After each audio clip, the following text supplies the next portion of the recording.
Rachel Schoaf, it is the sentence of the court that you be imprisoned in the West Virginia State Penitentiary for a period of 30 years. But she will have the possibility of parole in 10 years. And now for Eddie. It is the sentence of the court that you be imprisoned in the West Virginia State Penitentiary for the rest of your natural life.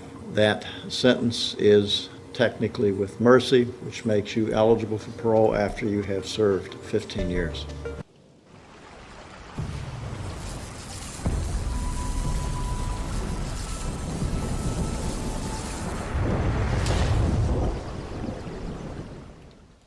Today's story has a very distressing and graphic plot twist at the end, and so viewer discretion is advised. Morgantown, West Virginia, is this beautiful place nestled at the bottom of this huge mountain range called the Green Mountains. It's a big-time college town, as the famous West Virginia University is located there, and during the school year, the town is full of young people. During the football season, the town is absolutely buzzing with excitement, but the college is not the only reason people live in Morgantown. Lots of families choose to live there because there's so much to do year-round also. It's relatively safe, and in general, it's an up-and-coming place with new shops and restaurants and museums popping up every single year. But despite all that, Morgantown is also known for something absolutely terrible, and that is the story of Skylar Neese. In 2012, a 16-year-old sophomore in high school in Morgantown, West Virginia, who was a straight-A student and worked part-time at a Wendy's restaurant chain.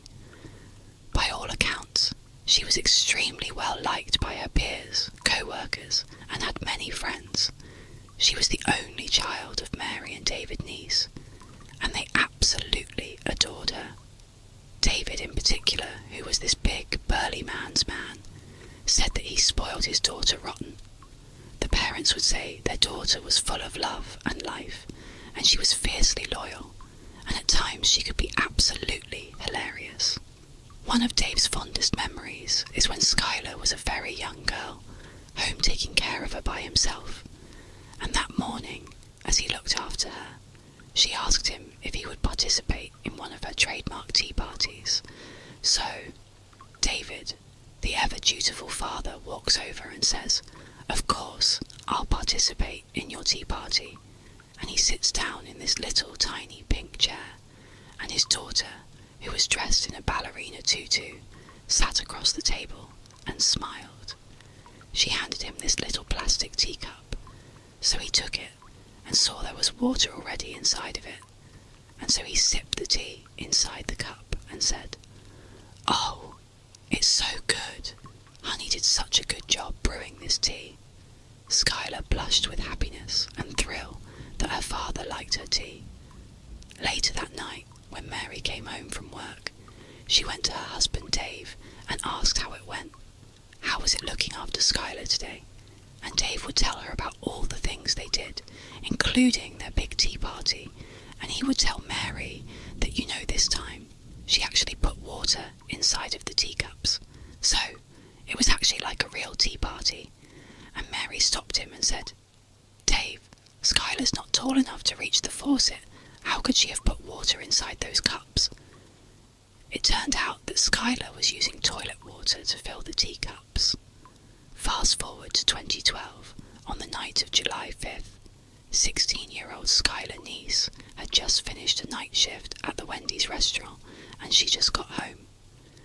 She walked through the front door of her family's apartment, and as soon as she got inside, she told her parents she was really tired and wanted to go to bed. So, she hugged both of her parents, told them that she loved them, and then Mary and Dave watched their daughter walk down the first floor hallway, and then open her bedroom door and shut it behind her. The following morning, Mary and Dave both had to work, so they were up early, and Skylar was not up. She was still in her bedroom, her door was still shut, and so they assumed she was just going to sleep in, and so Mary and Dave made breakfast for themselves and went about their day. Breakfast. They're chatting, they're kind of doing their morning routine. And then, was time to go to work, they decided, let's not bother Skylar. She worked late last night.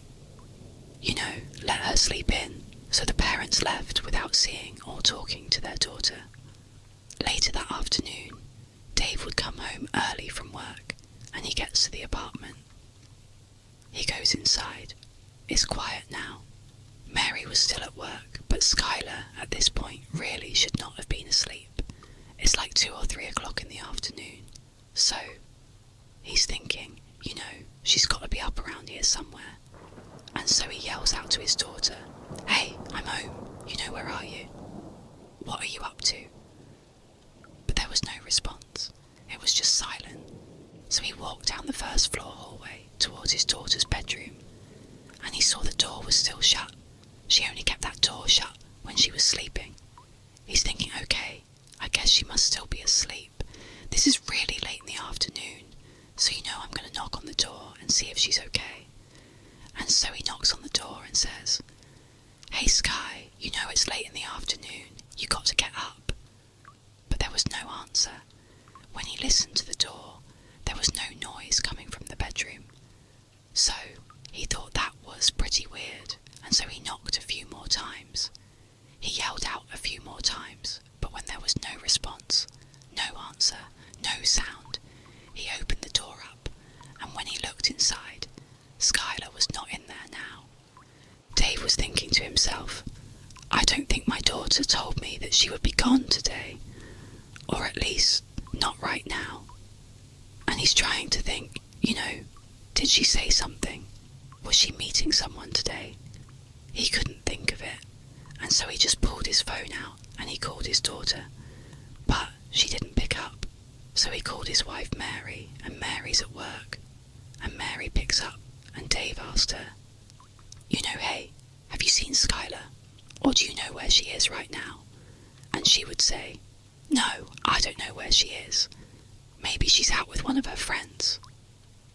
After Dave hung up the phone with his wife, he wound up calling one of Skylar's very closest friends.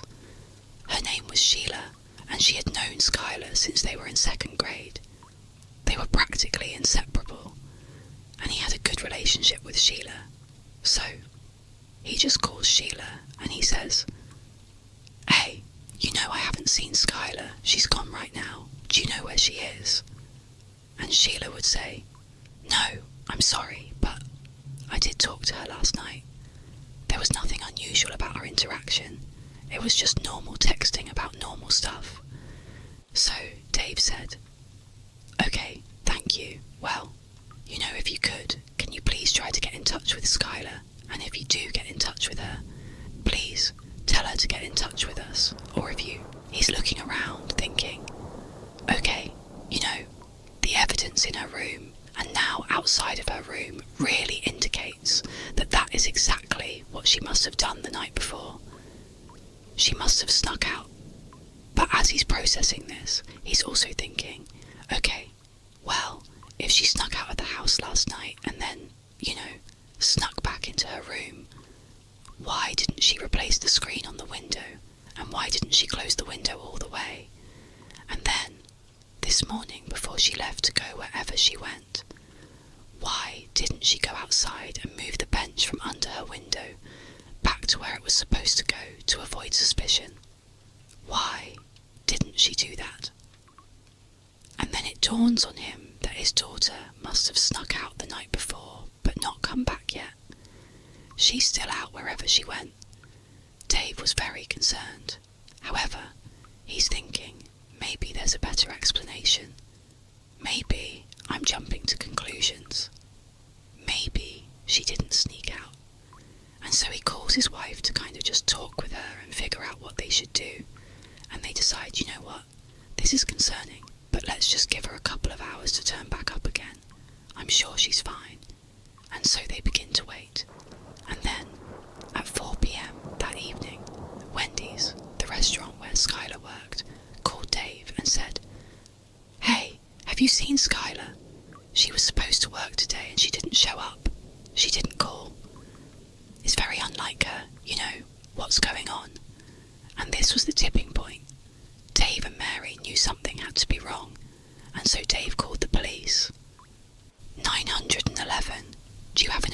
emergency. I have a 16-year-old daughter who apparently snuck out of her room last night. She has not been home, hasn't gone to work, can't get a hold of her from any of her friends. I am scared to death. Had she done this before? No. After Dave got off the phone, he and his wife began kind of frantically figuring out what they should do. While the police are out looking. Should we go out and look too, or should we stay here in case she comes home? And maybe she's hurt. Maybe we can help her if she gets here. And so they're having this really difficult and stressful conversation when Mary's phone rings, and it's Sheila. And so Mary immediately answers it, hoping for some good news about her daughter. But Sheila asks Mary right away, hey, has Skylar come home yet? And Mary says, no, she hasn't. And in fact, we just got off the phone with the police because this doesn't make sense. Something's wrong, and we're getting the police involved. And so when Sheila hears this, she kind of takes a deep breath, and then, after a little bit of a hesitation, she says, Mary, I've got to tell you the truth about last night. She would go on to explain that the night before, Skylar had snuck out of the house, and so had she, along with their other very close friend named Rachel. And Rachel was someone that Mary and Dave also knew very, very well. The three girls were kind of like best friends, and totally inseparable. And so Sheila said the three of them snuck out, and in fact they did this a lot, and they would drive around town and smoke marijuana together. But this was not the big reveal. Despite this being fairly shocking to Mary and Dave, this was not the big reveal. The big reveal was that when they went out and snuck out of their houses and smoked weed together, they would make sure they never drove their car. Whoever was driving would never drive directly in front of any of their houses, because they were concerned that the noise from the car could wake up parents, and then they'd get caught. And so, the way they would do it is, after they snuck out of their house, they would walk a block or two away from their house, and then they would call or text the other two, and they'd get picked up, and they'd go do their thing. And then, when they got dropped off, they would get dropped off a block or two away from their home, and then walk the rest of the way. And so, Sheila told Mary that last night, like so many other nights, she dropped Skylar off about a block away from their apartment, and then Sheila and Rachel drove off. So, they did not actually see Skylar enter her apartment, so they don't know for sure if she actually made it home okay.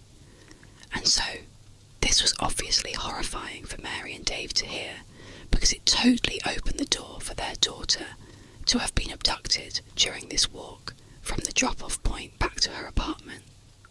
And the street she was on was not well lit. It's the middle of the night, it's dark, she's potentially high on marijuana, and so it seemed like that was a very realistic thing that could have happened, as horrifying as it sounded. And so, after Mary got off the phone with Sheila, she called the police, and she updated them about what Sheila had told her. And then Mary and Dave met up with Sheila and Sheila's mother and began searching the immediate area around their apartment in hopes that maybe, she fell somewhere and she's trapped and she just needs to be picked up or helped in some way.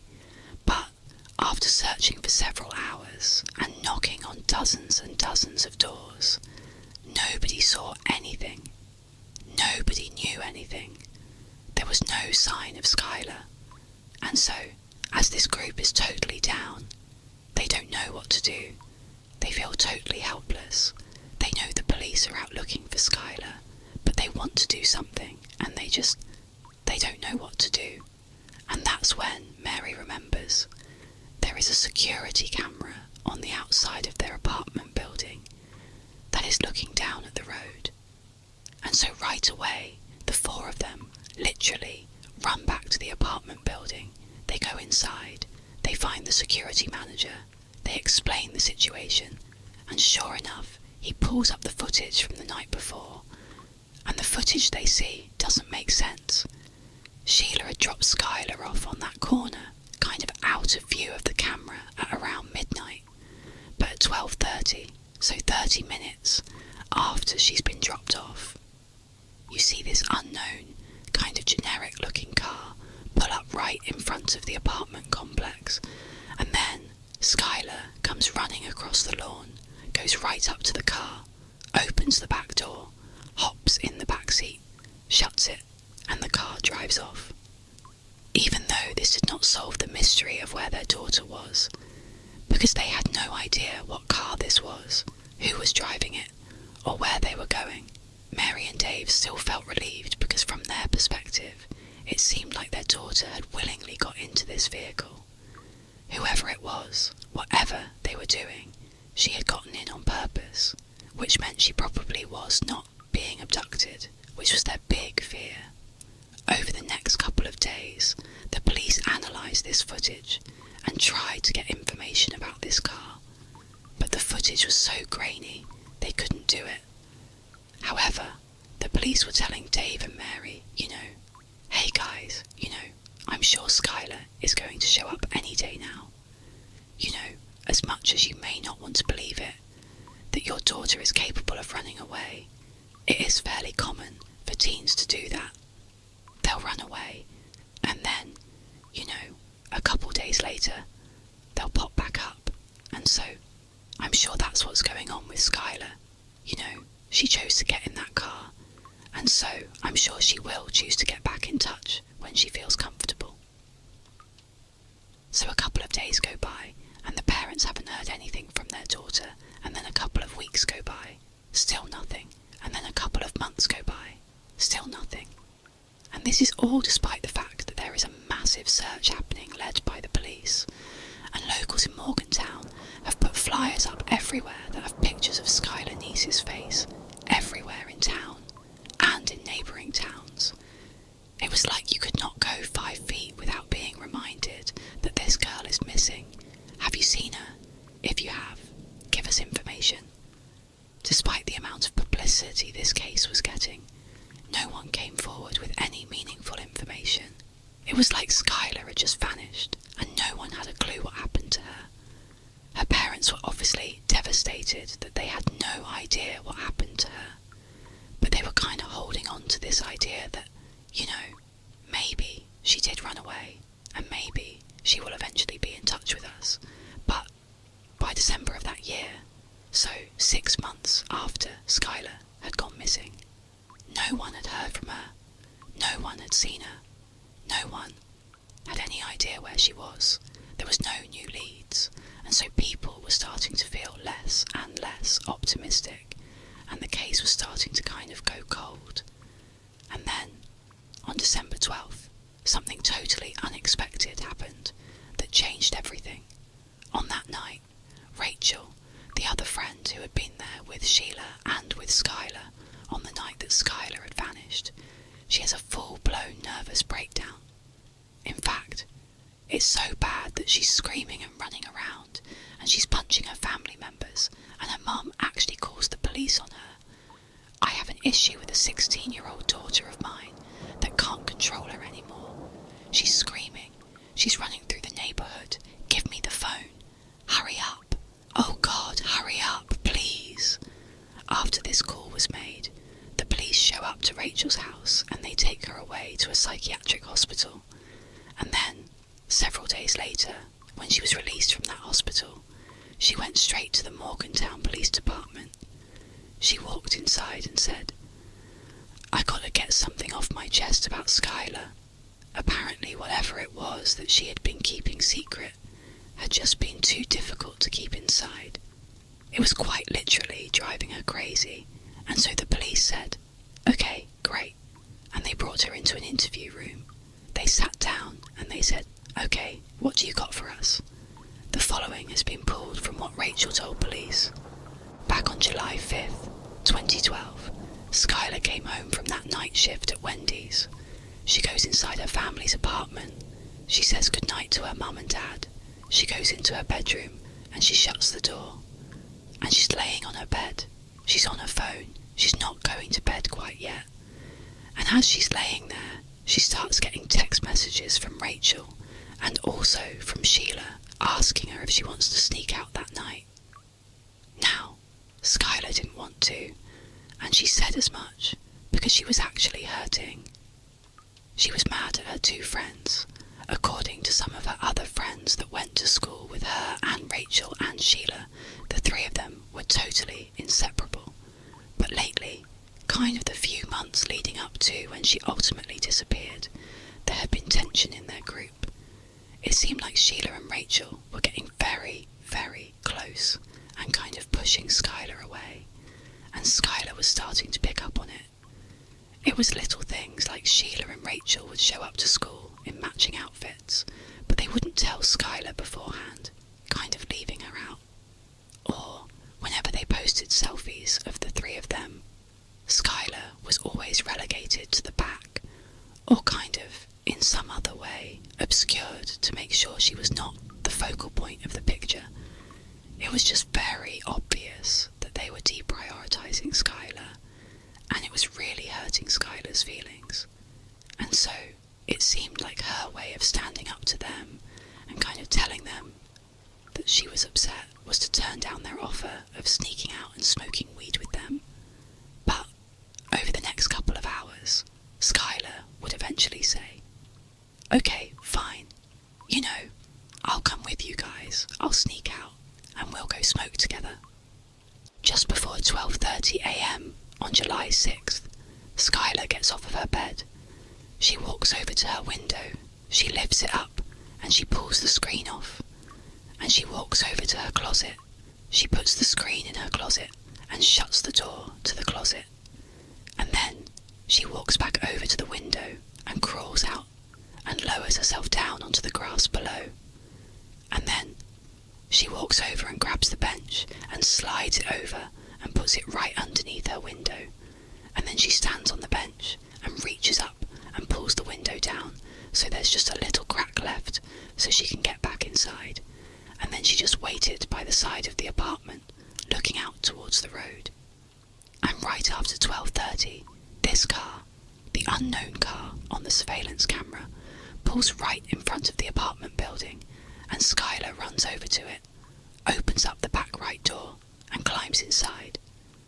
This unknown car was Sheila's car. Sheila was driving, and Rachel was in the front passenger seat. It would turn out Rachel and Sheila lied about basically everything, including what time they picked up Skylar. So the three girls, they drive away from Skylar's apartment, and Sheila hops on a highway and starts driving northwest. Now, the girls did not immediately start smoking inside of the car. They decided instead they would actually drive to a location, get out, and smoke there.